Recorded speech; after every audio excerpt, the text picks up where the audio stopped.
wakaamua kuwa wanafuka katika nyumba ya Bwana. May God bless you na Mungu aendelee kuwatendea mema, kwa maana ninasema niliona staili nyingi sana za watu kufuka, na especially this year kulikuwa na nyingine hata zimeleta hasara, but I thank God because sote tulikuwa wengi walikuwa katika nyumba ya Bwana kutafuta uso wa Bwana.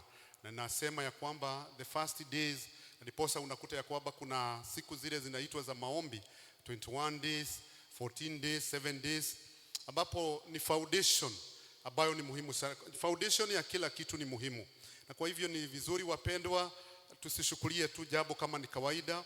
These days shetani pia naye anang'ang'ana kuona ya kwamba amenyakua watu wake.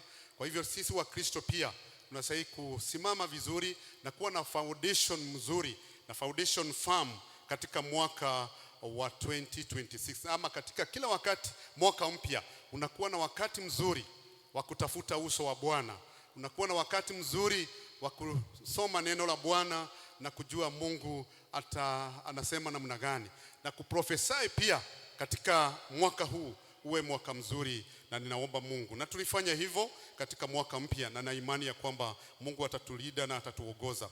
Sitaki kuongea